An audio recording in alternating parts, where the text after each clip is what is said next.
Selamat berjumpa kembali dengan kami, channel Film Legenda Nusantara. Dalam channel ini, kami akan menyajikan cerita-cerita legenda, cerita-cerita sejarah Nusantara, kejayaan Nusantara. Semoga kita semua akan menyadari bahwa negara kita, Nusantara, adalah negara yang sangat luar biasa. Salam NKRI. Kemelut Belambangan bagian 69.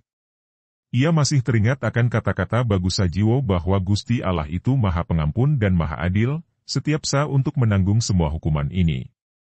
Maya Dewi berdoa dalam hatinya lalu mengusir semua perasaan iba iri itu dengan akan mengampuni setiap orang berdosa yang mau bertaubat dengan sungguh-sungguh seperti seorang ayah yang amat mencinta anaknya akan selalu menerima kembali anak yang hilang dan sesat jalan, menerimanya kembali dengan kasih sayang.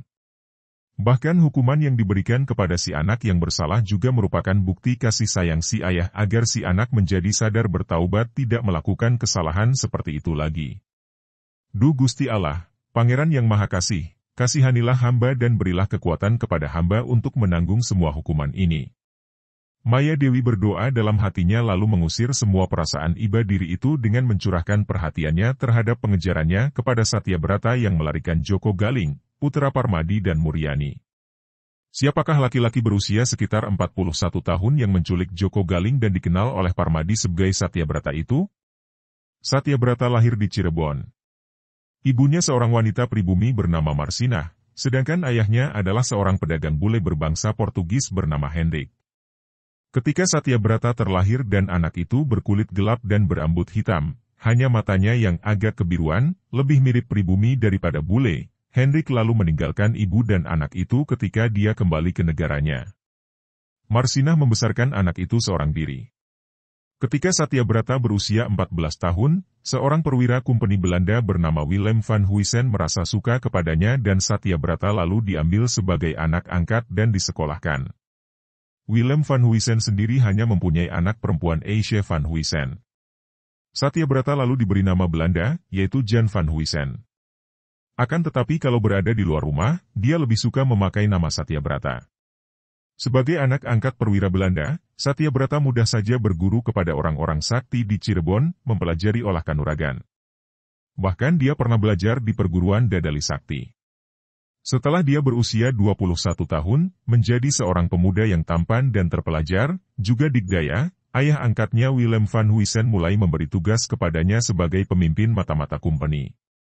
Ketika dia menyusup hendak menyelidiki keadaan Jatikusumo sebagai tempat para pendekar yang setia kepada Mataram, dia ketahuan, berkelahi dan terjatuh ke dalam sumur tua di belakang perguruan Jatikusumo.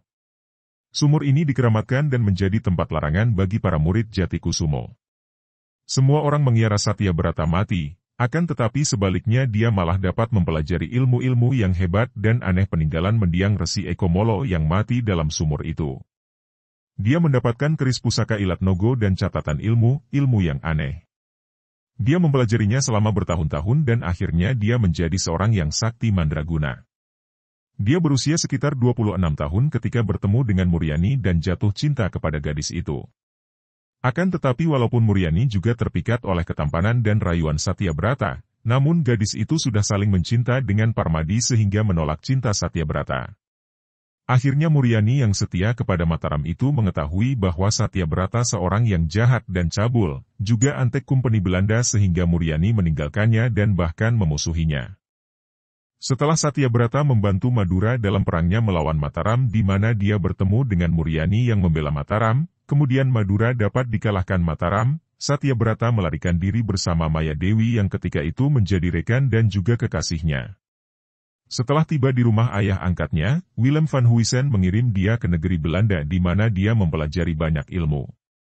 Ilmu pengetahuan dan juga ilmu militer termasuk kemahiran mempergunakan senjata api. Pada suatu hari dia bertemu dengan Elsje, putri kandung Willem van Huysen, atau adik angkat Satyabrata. Dahulu, ketika remaja, terjadilah hubungan cinta antara Satyabrata dan Elsje. Akan tetapi ketika mereka bertemu di negeri Belanda, Elsje telah menjadi istri Piet Major, suami istri ini belum mempunyai anak walaupun mereka sudah menikah selama 5 tahun. Pertemuan itu menggugah cinta di antara mereka dan dengan pengalaman dan aji pengasihannya, akhirnya Satyabrata membuat Elsje jatuh dan menyeleweng dengannya. Hal ini berlangsung berbulan-bulan dan Piet Major tidak mengetahuinya karena dia tahu bahwa Satya Brata adalah kakak angkat Elsie. Akan tetapi pada suatu hari, Piet Major memergoki perjinahan mereka. Tentu saja dia marah, akan tetapi sebelum dia dapat berbuat sesuatu, Satya Brata mendahuluinya dan membunuhnya.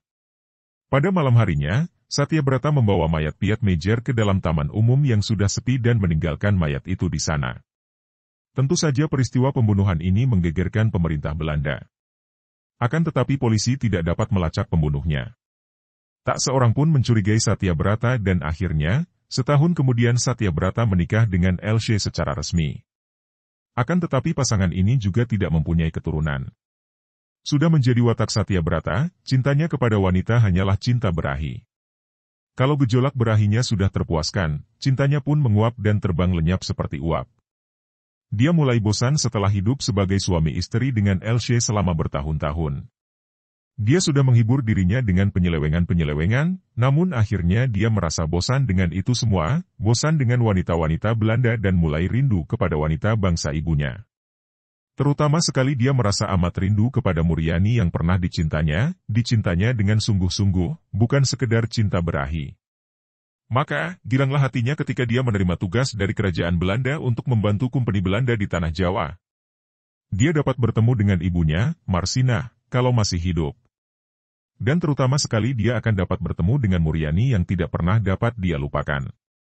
Ketika istrinya, Elsie ingin ikut, dia melarangnya dengan alasan bahwa kini keadaan di Tanah Jawa sedang gawat. Banyak terjadi bentrokan dengan Mataram dan berbahaya sekali bagi seorang wanita kulit putih untuk berada di sana.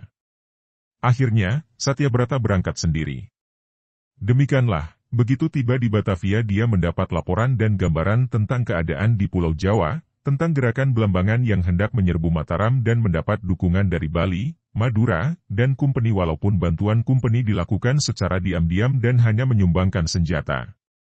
Politik Belanda adalah mengadu domba antara para penguasa di Pulau Jawa agar saling bentrok sehingga akhirnya melemahkan mereka sendiri. Kalau mereka sudah lemah karena perang saudara, akan lebih mudah bagi Belanda untuk menundukkan Mataram. Satya Brata bertugas untuk menghimpun semua mata-mata dan membantu agar perang saudara itu semakin menghebat. Tugas pertama adalah urusan diri sendiri diutamakan, yaitu mencari Muriani. Setelah mendengar bahwa Muriani tinggal bersama suaminya, Parmadi di Pasuruan dan sekarang sudah mempunyai anak laki-laki berusia 6 tahun, dia langsung berangkat seorang diri ke Pasuruan. Secara kebetulan sekali, ketika dia melakukan perjalanan menuju Pasuruan, dia melihat Parmadi dan Muriani dikeroyok orang-orang yang menurut pakaiannya adalah orang Bali. Dia dapat menduga bahwa mereka tentulah orang-orang Bali yang menjadi sekutu Belambangan. Tadinya dia hendak menyelamatkan Muriani yang tampak terdesak walaupun tentu saja menurut tugasnya dia harus membantu orang-orang pendukung Belambangan. Akan tetapi tiba-tiba dia melihat seorang wanita pakaian putih membantu suami istri itu dan sepak terjang wanita itu demikian hebat sehingga dia tahu bahwa Muriani tidak terancam bahaya lagi. Maka timbul akalnya. Kiranya tidak akan mudah merampas Muriani begitu saja dari Parmadi yang menjadi suaminya. Selain Parmadi tentu akan menghalanginya, juga Muriani belum tentu mau. Maka dia harus menggunakan akal. Melihat putra mereka, Joko Galing seorang diri, dia cepat menangkap anak laki-laki itu dan membawanya lari. Menurut perhitungannya, perbuatan ini akan mendatangkan dua keuntungan baginya. Pertama, Adipati Belambangan tentu akan senang mendengar dia telah menawan putra Parmadi pembela Mataram setia itu. Kedua, dia akan dapat menggunakan anak laki-laki itu untuk memaksa Muriani mau menjadi istrinya,